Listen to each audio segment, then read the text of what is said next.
we got something new we're going to be doing today. A new feature on the FBTV podcast. It's called What Would You Do? Real life scenario, real life thing happened. I'll set it up for you. And then I'll tell you what I did. And you can think about what you would have done. So what would you do going back a few years? Had a client in out west. And they had a client that was shipping a load of grapes, fresh off the vine, to Walmart. Everything was going good. Then I get a call. Hey, Mike, I got a problem. What's that? Well, truck got to Walmart, went to deliver. One pallet was refused. We notified the customer. They're in the process of trying to find another buyer. Nothing wrong with the grapes, just Walmart wouldn't accept them for whatever reason. So the farm, or the shipper, the customer, was looking for another place nearby to sell that pallet to. Obviously, they were probably giving them a discount, but it allowed the farm to not lose money on that pallet. I said, okay, what's the problem? They said the driver took off. Said he didn't have time. Well, first of all, the driver was not released from that load yet. And the driver took off with that pallet of grapes because he was on his way to pick up another load. Well, sorry, Charlie. Don't work that way.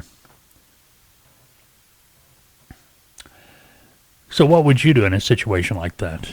What would you do? Think about it. One pallet, refused. Driver did not want to wait around. Took off with the pallet. Said, sorry. Don't have time. I'm out of here. Here's what my recommendation was to my customer, my client, the broker. I said, okay, how much, what is the value of that pallet? They said $750. I said, okay, call the trucking company. Tell them, hey, your guy took out of here with that pallet of grapes. Since you've taken ownership, we are deducting $750 off your freight rate, off what we've agreed to pay you, because this load is not finished yet and your driver took off with it. I say, call him and tell him that. The truck will turn around and be back in a few. Continue on. They did, the truck did, and everything worked out.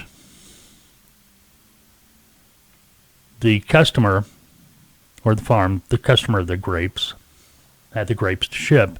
Yes, they found a store nearby. Sold the pallet. The truck had to go over there. It took maybe 15 minutes. The biggest delay of this whole thing was the driver taking off with the pallet. Cost money, time, aggravation. Now, the truck, yes, truck was compensated. They made more money. They had an extra stop, a little bit of detention time in there, so the truck was paid more. And everyone was happy. A lot of times, when I was driving, it used to crack me up because I'd hear people talking on the CB. Man, if they ever did that to me, I'd open my doors and empty their freight right there in their parking lot. That would happen only once. Your career would be over, There is a thing called a DAC report. Things like that make it to your report. Also, it could have been legal consequences too. But anyway, what would you do? We'll do that. We'll see about doing that as a regular feature on Wednesday. Matter of fact, if you got a what would you do moment, email it to me, fbtv@freightbrokertv.com. Forms on our website, obviously, freightbrokertv.com. And Skype. Don't forget Skype.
All right, today, the topic of the day. Sales calls basics. I've seen a lot of videos on YouTube lately talking about sales calls. And like I was saying earlier, some of them aren't wrong, but maybe not spot on. Kind of something to talk about just to be able to post a video.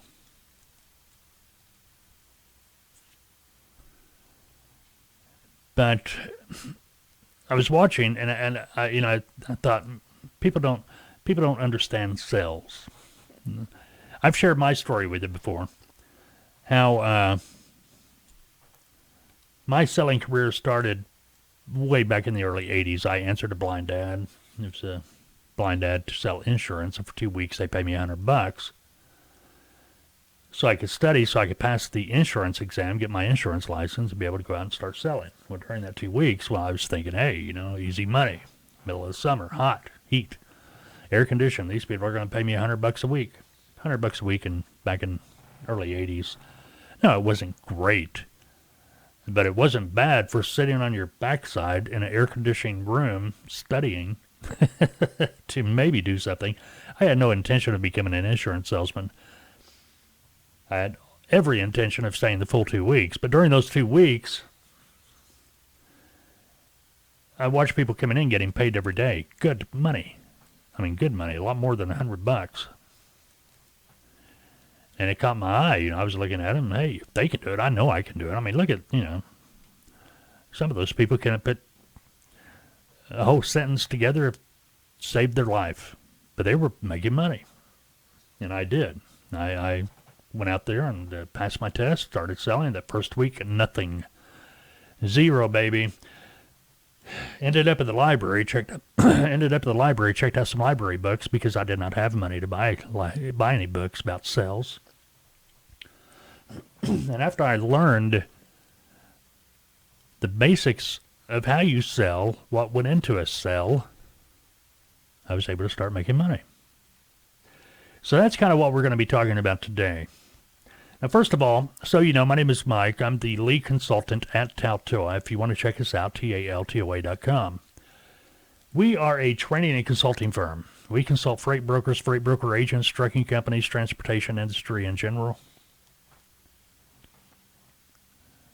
If you're looking to get into the industry as a freight broker agent, maybe you're a driver, trucking company owner, operator, whatever, you're thinking about freight brokering, be it as a new career, an additional stream of revenue, we've got packages built for you, be it just consulting only, or full training and consulting packages. They're all consulting packages, just some of them have in-depth training that is part of that package for you and other people that might be working for you or helping you.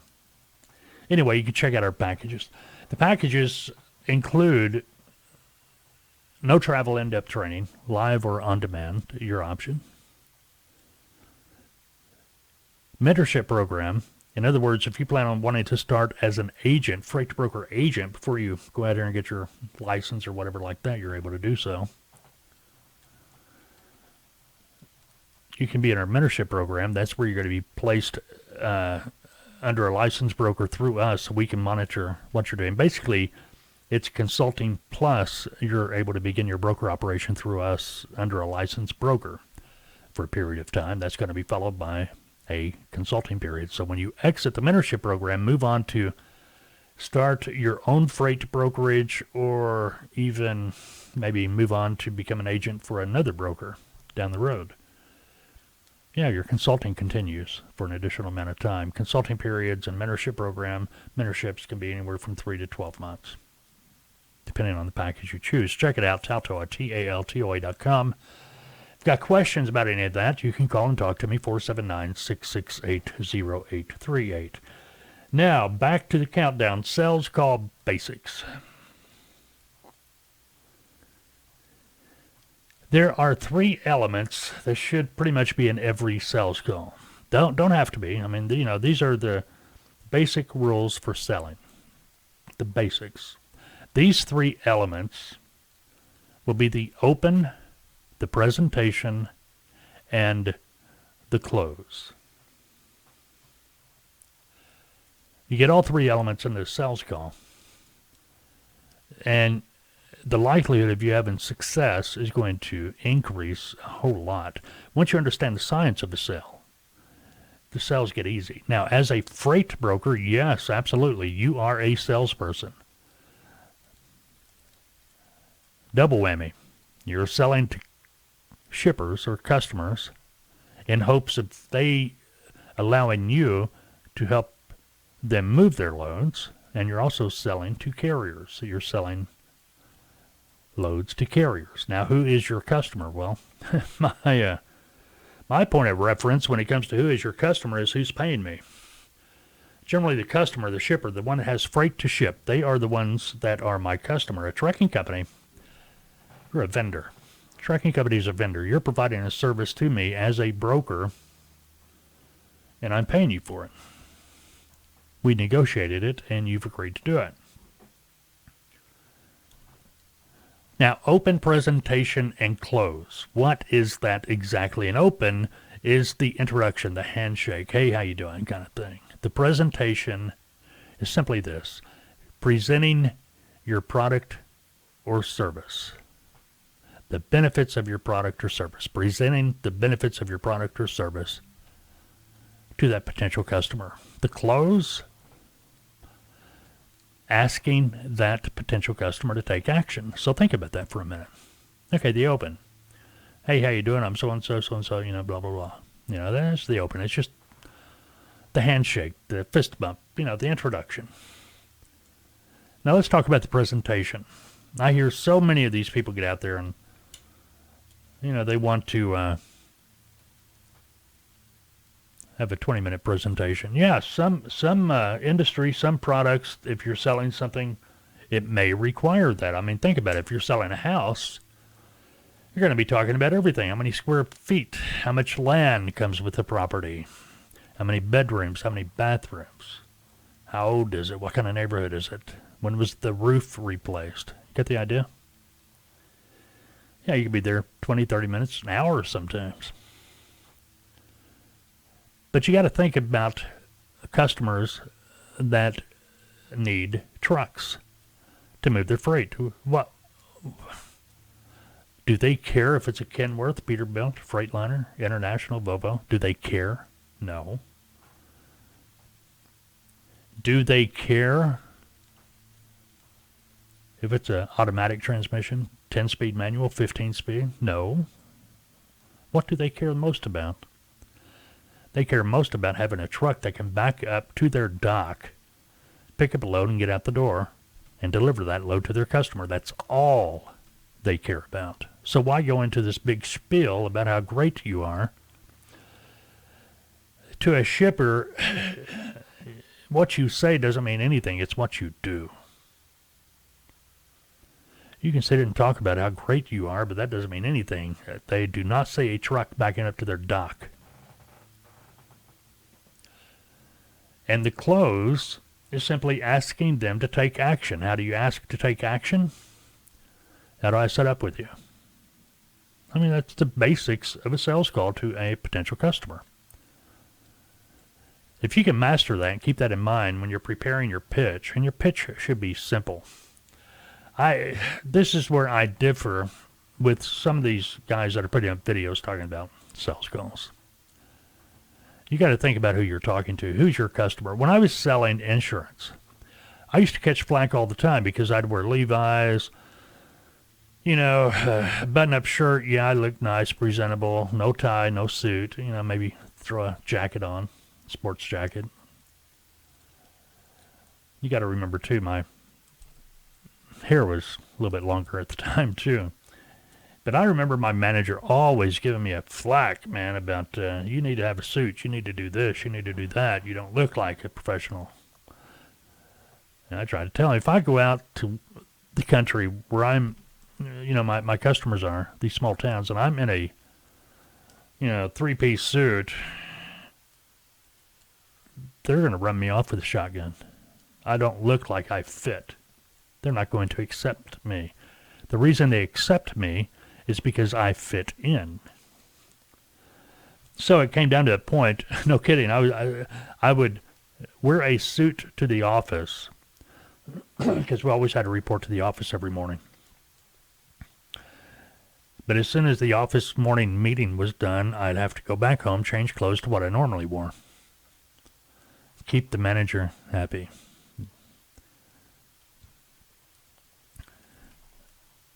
This is what I'm talking about. You got to understand who you're selling to. Understand that most of these people in shipping that are making decisions, they are actually out there on the loading dock. They just have the additional responsibility. Not all the time, but they get their hands dirty. Don't think they don't. It's rare that you're going to find some of these potential customers that have the responsibility of getting trucks in a glass tower somewhere. No, they're involved. They're down to earth people. If you start talking to them like you're a bigwig, forget it. It's over. Most of the time. Now, another thing you got to think about, too, when you're making these sales calls, is this goes back to what I was talking about, the way I presented myself, okay? You've got to understand who you're selling to. These people you're talking to in shipping, they are on the phone. You think you're going to be on the phone a lot, and you should be, making sales calls, especially when you first start. But you think you're on the phone a lot. They are on the phone probably twice as much as you every day. They're talking to everybody. They're talking to their customers. They're talking to drivers. They're talking to their sales team. They're talking to manufacturing. They're talking to brokers. I mean, it's nonstop. They don't have time for a bunch of wah, wah, wah, wah, wah. They don't have time for that. They want you to get right to the point. Do it. Get there.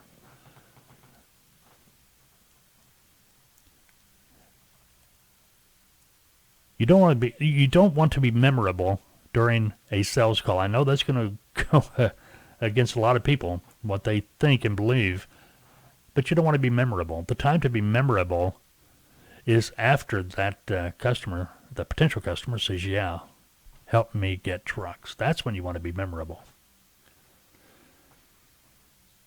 If that person in shipping, they got things to do, they say no, take them at their word. Don't try to talk them into saying yes. Let their no be no. The reason is, if you start trying to talk them into saying yes, you are going to become memorable. You're that broker. I just couldn't get off the phone. You may just have been on the phone 10 extra seconds. In their head, it's 10 minutes. It's going to be hard for you to get back in that door again because they're going to remember you. But if you do nothing to be memorable during that sales call, 10 minutes later, they're so busy they forget you called. You could probably call them back tomorrow. Don't recommend that, but I'm just saying. Get the idea? All right, these are just basics. In the training, at Tautoa, that's the first time we start talking about how to find potential customers, how to make a sales call, what to say, how to respond. Simple, to the point. That's why our clients are able to make 200, 300, 400 calls a day if they want to. Got to make a lot of calls. In the beginning, you've got to make a lot of calls. You've got to build up that customer base. You've got to have a quantity of customers to have a quantity of loads. Yeah, a lot of people say it's a numbers game. In the beginning, there's no easy way to do it. You've got to work.